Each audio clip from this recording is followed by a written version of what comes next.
Welcome back to my channel Pinky Pal. চলে আসলাম আবার তোমাদের সাথে একটা ছোট্টখাট্ট ব্লগ নিয়ে। তো কালকে আমি ভিডিও দিইনি, তোমরা সবাই জানো মনের পরিস্থিতি ভালো নেই, শরীরের পরিস্থিতিও ভালো নেই। তো এমনিতেও ফোনটাও কালকে খুব খারাপ হয়ে গেছিলো, তার জন্য ভিডিও দিতে পারিনি। কিন্তু মেয়ের সাথে কন্ট্যাক্টে ছিলাম, সেটাও তোমরা দেখেছো। সবসময় মেয়ের সাথে আমি কন্ট্যাক্টে ছিলাম ফোনের মাধ্যমে। তো দেখো, সবার কাছেই সবার মা বাবা প্রিয়। তো সেই জায়গা থেকে আমি আগের দিন অবধি মেয়েকে বকাঝকা করেছি, কিন্তু সময়কালে দেখো সব সময় বকাঝকা করলে একটা বিপদ হয়তো আমারও হয়ে যেতে পারে। সেই জায়গা থেকে মেয়েটাকে সব সময় সাহস জুগিয়ে গেছি। আর একটা কথাই বলবো, কাকিমা জানি না ভুল ত্রুটি কী করছে বা কী করছে, মাথার কোনো ঠিক ঠিকানা নেই। তো আমাকে সবাই যারা ভালোবাসো তারা কমেন্টের পর কমেন্ট এত করছো যে কেন আমি ভিডিও দিচ্ছি না। আমার শরীর সত্যি খুব খারাপ, আর আমার মন মেজাজ একদমই ভালো নেই, তাই জন্য আমি ভিডিও দিতে পারছি না। এই ভিডিওটা আমার আগের করা ছিল, তাই ভাবলাম যে এটাতেই ড্রাবিং দিয়ে আমি তোমাদেরকে একটুখানি জাস্ট জানিয়ে দিই কাকিমা এখন একটু সুস্থ আছে। আর সকালবেলায় তার মেয়ের সাথে কথা হয়েছে, আর সে রান্নাবান্না করেছে একটা ঘরের লক্ষ্মী বউয়ের মতন, যেটা কিনা ও সবসময় চায় যে ও কাজকর্ম করবে, কিন্তু ওকে তো করতে দেওয়া হতো না। তো সেই জায়গা থেকেও করতো না, সেই জায়গায় ও নিজে রান্না করেছে কন্টিনিউ। ফোনে আমি ছিলাম, সেটাও আমার কাছে সব রকম প্রমাণ রেকর্ড রয়েছে যে আমি ওকে বলে বলে দিচ্ছি এরপরে এই তরকারিতে এটা দে, ওটা দে, সেটা দে। মানে রান্না দেখো, রান্না যে ও পারে না তা নয়, তবে অনেক দিন রান্না করেনি তো ভুলে গেছে, তার জন্য মার একটু হেল্প লেগেছে। আর মা তো সবসময় হেল্প করার জন্যই থাকে, যে কোনো মা সন্তানদের জন্য হেল্প করার জন্যই থাকে। তো সেই জায়গা থেকে আজকে অনেক সকালেই উঠেছি, তাই ভাবলাম যে একটু তোমাদেরকে জানিয়ে দিই যে আমি ভিডিওতে আসতে পারছি না এই কারণেই, কারণ আমার সত্যি শরীরটাও ভালো না, মনটাও ভালো না। তাই জন্য তোমরা অনেকে যারা আমাকে ভালোবাসো, আমার ভালোবাসার বন্ধুরা, ভালোবাসার ছোটো ছোটো ছেলেমেয়েরা, তাদের জন্য আমার এই ভিডিওটা দেওয়া। তো আমি এই ভিডিওটা করেছিলাম পরশুদিনকে, যে আমি কি করছি কি করছি না সবটা তোমাদেরকে শেয়ার করব। মানে বাড়ির কাজকর্ম টুকটাক যেগুলো আমাকে বেরিয়ে গিয়ে করতে হচ্ছে, সেইগুলোর জন্য আমি মানে ভিডিওটা করে রেখেছিলাম, কিন্তু আমি দিতে পারিনি। এই যা চলছে তার জন্য আমি দিতে পারিনি। তবে একটা কথা বলবো, একটা জায়গায় আমার খুব কষ্ট লেগেছে, সেটা আমি একজনকেই বলতে চাই, সে হচ্ছে জামাইয়ের উদ্দেশ্যে। কারণ যেদিনকে ঝামেলাটা হয় সেদিন অবধি আমি তার মা আর তার সাথ দিয়ে গেছি, আমার মেয়েকে বকাবকি করে গেছি। তাও আমি কালকে যে হারে আমার নামে বদনামগুলো, যে হারে আমাকে ভাষাগুলো বলেছে, আমি সেই জায়গা থেকে খুব মনে কষ্ট পেয়েছি যে আমি মানে তাকে জামাইয়ের জায়গায় নয় ছেলের জায়গায় বসিয়েছিলাম। কিন্তু আবারও সেই আগের মতন কেসটা ঘটবে বা আগের মতন হবে আমি ভাবতে পারিনি। তো আমি যথেষ্ট চেষ্টা করেছি সংসারটাকে দাঁড় করানোর বা সংসারটা ভালো থাকার জন্য, ওদের ভালো থাকার জন্য। সব সময় তার মাকে বন্ধুর মতন ভেবেছি, কিন্তু সেই জায়গায় দাঁড়িয়েও আমাকে সেই গালাগালি খিস্তি সেই আগের মতনই খেতে হয়েছে।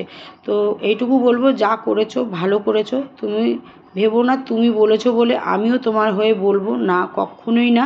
আমি বলবো তুমি ছোট, অন্যায় করেছো অবশ্যই। আমার হয়তো ভুল দেখেছো তাই অন্যায় করেছো, কিন্তু যদি মনে করো যে আমি খারাপ, তো আমি খারাপ। তবে একটা কথা বলবো, সংসারটা করতে গেছে মেয়েটা, ভালোভাবে সংসার করো। আর কিছুই চাই না, কারণ 1.5 মাস যখন সংসার করতে পেরেছো, দুদিনে এমন কিছু হয় না যে সংসার ভেঙে যাওয়ার মতন। তো সেই জায়গা থেকে আমার আর কিছু বলার নেই। গালাগালি তো আমাকে করে দিয়েছো, গালাগালি খেয়ে নিয়েছি, সেখানে আমিও আর কিছু বলতে চাই না। তোমরা ভালো থাকো, সুস্থ থাকো, এটাই কামনা করব। দূর থেকে এটাই করবো যাতে তোমরা সুস্থ থাকো।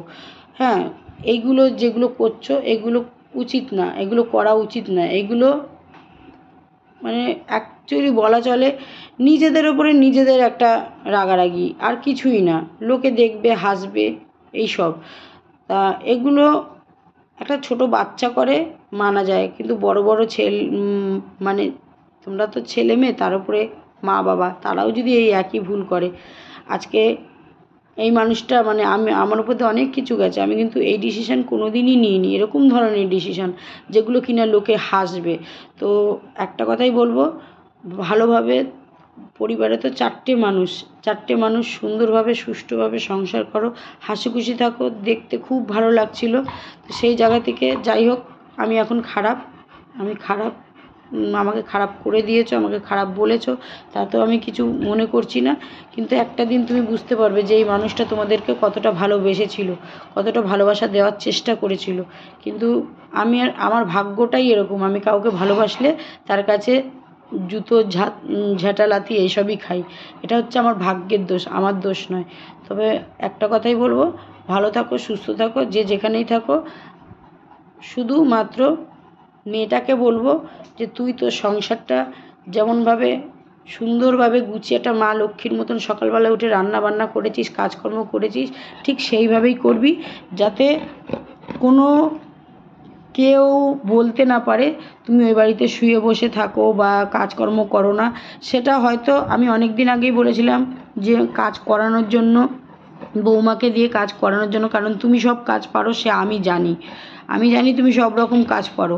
হ্যাঁ, যেটা পারো না সেটা হেল্প চাও।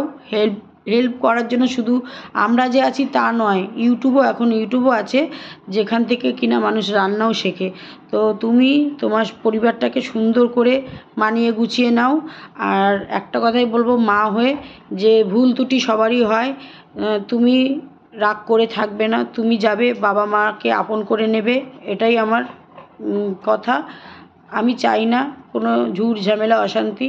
আর ভালো লাগছে না, নিজের শরীরের নিতে পারছি না আর। হ্যাঁ, হয়তো মানুষ হুটহাট একটা ডিসিশান নিয়ে নেয়, সেই ডিসিশানটা হয়তো আমি নিতে পারি না, তাই জন্য হয়তো আমার আজ মানে এত ঝড়ঝাপটা সামলেও আমি বেঁচে আছি। তো আমি একটা কথাই বলবো, তুমি ভালো থাকো, তুমি ভালো থাকলে দূর থেকে আমিও ভালো থাকবো, তোমার মুখের দিকে তাকিয়ে আমি ভালো থাকবো। তো তুমি যেভাবে সংসারের কাজ করবে সেভাবে নিজের চ্যানেলটাকেও চালাবে, টুকটাক ভিডিও যেরকম দিচ্ছ সেরকম ভিডিও দেবে। দেখো, মানুষের সংসারের সাথে সাথে দুটো পয়সার ইনকামেরও চিন্তা সবাই করে। হ্যাঁ জানি আমার চ্যানেলটা উড়ে যাবে, আমার চ্যানেলটার প্রতি অনেকের নজর পড়ে গেছে, চ্যানেলটা উড়ে যাবে, সেদিক দিয়ে আমি নিশ্চিন্ত, উড়ে যাক, অসুবিধা নেই।